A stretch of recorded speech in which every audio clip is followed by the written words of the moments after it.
Today on Book Bites, we are going to be talking about mysteries as well as some suspenseful fiction. In our personal library collection here at Napanee Public Library, we do have mysteries separated off from regular fiction, but suspense is incorporated into fiction. So if you're looking for something like that, I might have some of those titles that I'm going to talk about today, but they're not separated when you are walking the stacks and looking for a particular title. So this is our 5th week of Book Bites with Maggie. If you see any title that I speak of today that interests you and you would be interested in putting it on hold, make sure you leave us a comment, or you can even, after the fact, leave us a Facebook message or get in contact with us some way where we can pull that book for you.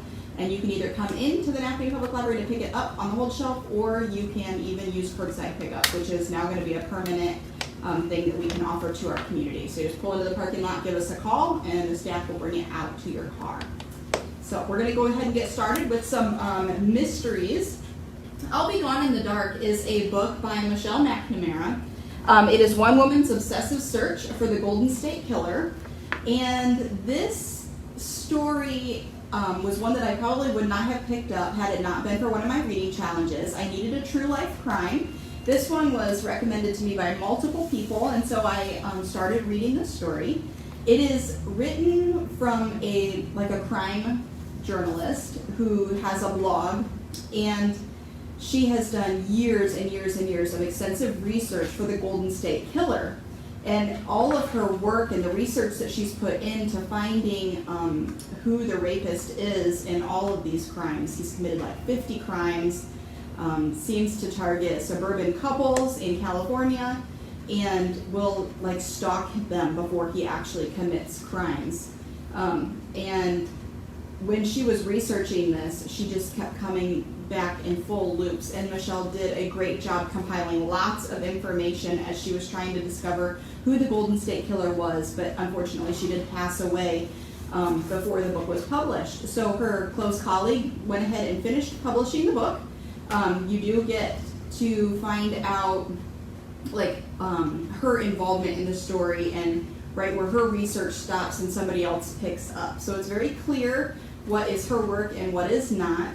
And then between when the hardcover book was published and the paperback version was published, they actually did end up finding the Golden State Killer and bringing him to trial. And so if you read the paperback version, which is not what I'm holding here in my hand, you'll actually get a little bit more content in the book itself involving the court case. Unfortunately, the time limit on most of his crimes was out of space, and so he did not get committed for most of his crimes. So it will keep you on the edge of your seat.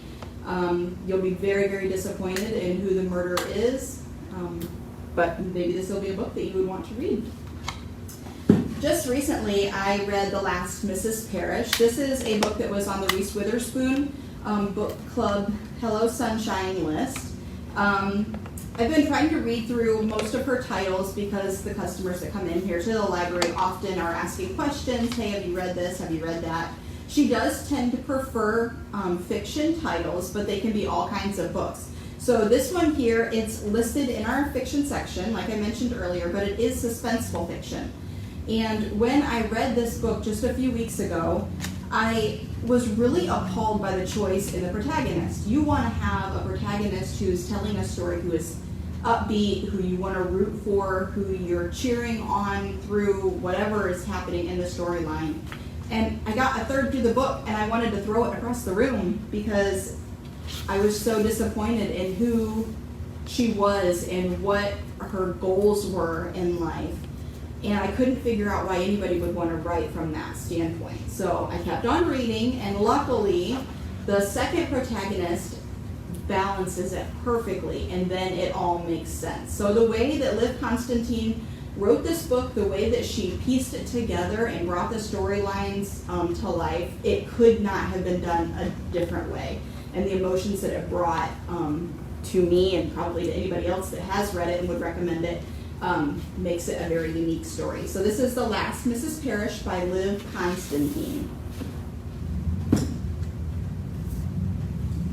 This next book here is what we would be considering a cozy mystery. It is in our inspirational fiction series section, And it is a cozy mystery because it's not gaudy, it's not overly descriptive in like the murder scene or whatever the crime is that takes place, but it actually is set in Shipshewana, Indiana, which is not too far from us here in Napanee.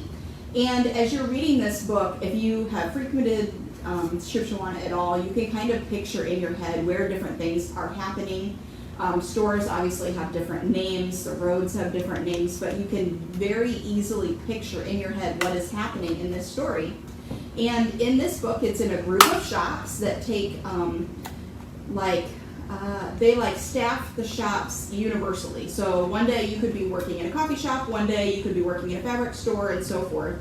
And in this story, the coffee shop owner is actually found dead. They think that he probably had a heart attack and he died, but the person who manages all these shops and the person who takes over the deceased owner's business, they kind of collaborate and they're trying to figure out who done it. And when I was reading this book, I actually had a Shipshewana trip planned with my family. So one of the scenes takes place on the Pumpkin Vine Trail, and there's actually clues that take place there. So it's just because of the setting being so close to home, it really worked for the development and the setting of the story. So this is Murder Simply Brewed. There is a little romance in it, but it's not gaudy or tacky in any way. This was my third book by Australian author Jane Harper. The Lost Man is a standalone title. It's not part of her Aaron Falk series that she wrote, The Dry and the Force of Nature series. Those ones are totally separate, so this one can be read as just a standalone. The Lost Man takes place on a station, which would be like a large family farm in Australia. And in this case, their family farm is like 2,000 miles. It is huge. So driving from one end point of their ranch, their station, all the way to the other end can literally take five hours, and they don't see anybody else. Their neighbors are so remote that they're of no assistance. If there's any emergencies that happen, you really hope that you have what you need available right on your home property. Because this is an Australian novel, a lot of the metric system kind of baffled me. I'm not familiar with the metric system, so I did a lot of Googling as I was reading this book to try to figure out, okay, what temperature is really happening in this setting?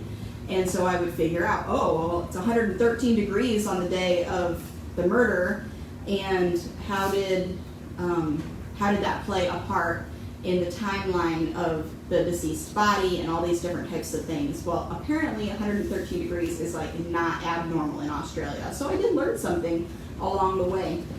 This book, it definitely gripped me. I learned a lot of things along the way about homesteading in a modern culture. When you know you're not going to be able to just run to the grocery store 2 or 3 times a week to pick up things, and the planning that it takes to live in Australia outbacks. This book, it was a unique story in that way for me. And the multi-generational characters that all live on this property, and the tension that is there between the brothers, between the mother and the wife, and some people that are just kind of hitchhiking through and end up taking some jobs there on the property. It all comes together to tell a great story. And if you have never read Jane Harper, this would be a great introduction to her work, and then maybe you would like to read the rest of her titles too. This is The Lost Man by Jane Harper. Our next one is Oliver Burke. She is a pretty profound mystery author. She also writes a lot with Mary Higgins Clark. So if you've ever read any Mary Higgins Clark titles, you might recognize her her books in her name on the covers of those. She has just in the last couple of years started writing on her own, and this is one of those books. The Wife, to me, it was a cross between like SVU's Olivia Benson and like a captive, like Elizabeth Smart. So like a mix. So the way that this story is told, you feel like you're a part of it. You get the investigation, but you get the dialogue and the backstory. So it really does reflect SVU in that manner. So if you're a fan of those crime shows, this one might be one that you enjoy. It's a he said, she said story who, they both have like interesting pasts, this husband and wife. They both have secrets, but really which one is going to do the most harm in their marriage and in the outcome of this story. And I'm not even going to tell you who is the deceased person in this book because I don't want to ruin it for you. But this is The Wife by Oliver Burke, and it is a standalone title. So if it is one that interests you, again, just leave us a comment, a message, and we can put it on hold for you. Lori said she had a little bit of trouble hearing, so maybe we can Go louder. Okay. Dave Eggers wrote The Circle. This is a book that Tom Hanks featured in just a few years ago. They brought it to the screen. This book is supposed to be dystopian. It's supposed to be a futuristic story, but because it is so believable, the suspense that it gives you is almost creepy. So that's why it's included in today's Book Bites. There's not really a mystery per se involved, but that suspense theme throughout the entire story definitely puts it in this category. So if you have not watched the movie, I'll give you a quick synopsis on The Circle. It is a database, kind of like Google, Facebook, social media, all combined. And because it is so powerful and there is a monopoly on that targeted type of database, it gets a lot more powerful than it should. And the characters that are involved, the people that work at the Circle, and how it kind of takes over their lives, not just at work but at home as well. This story is definitely full of suspense. So because it is so believable, it's downright creepy. But if you have watched the movie, I do recommend that you read the book because the book ends a lot differently than the movie does. And when I watched the movie, I actually yelled out in the movie theater, "Hey, that's not how it was supposed to end." But they changed characters, they changed races, they left out complete characters and storylines. So there's a lot more content in this story than what was on screen for those 2 hours. So there's almost 500 pages in the book. So definitely a story you should check out if you want something that's going to grip you and terrify you at the same time. This is The Circle by Dave Eggers.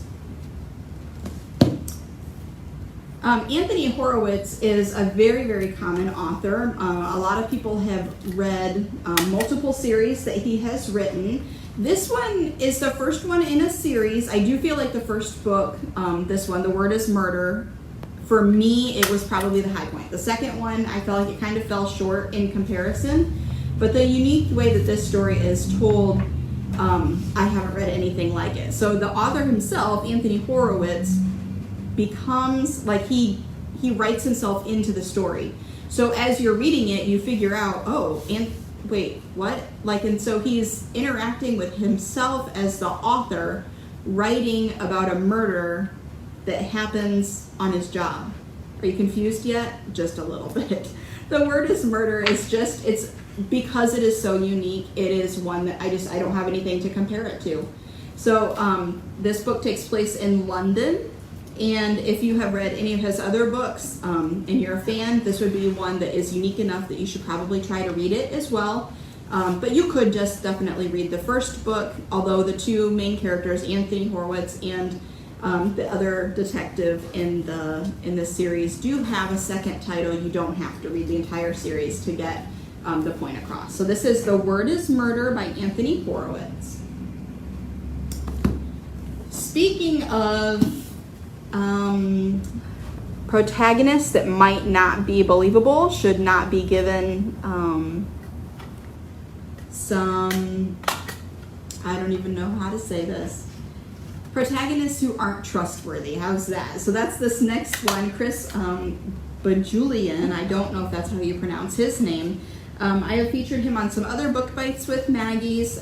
Today's title is definitely suspenseful fiction. The Flight Attendant takes place mostly high above the clouds, but then it also kind of has backstory that kind of takes you all around the world. So in our story, our main character, I totally forgot her name, Cassie. She's a flight attendant, and she is prone to drinking too much. She finds parties wherever she is like grounded from taking her flights around the world. And she works oftentimes in first class. So she meets very elite people of the world and parties with them. She drinks too much. She parties too hard. She blacks out. Things just happen when she's around. And so similar to the Last Mrs Parish and wondering about your storyline and your protagonist, this one kind of has that same feel to it. In the very beginning of this book, Cassie wakes up to a dead body in her bed, and we have to figure out, as the reader, did she kill the man in Dubai? Did somebody else kill him while she was sleeping or passed out drunk? And why did she start lying instead of bringing attention to the fact that somebody was dead? So you don't know why. Did she run because she did it? Did she run because she was scared for her own life? The story is definitely engaging, and it's very, very fast-paced.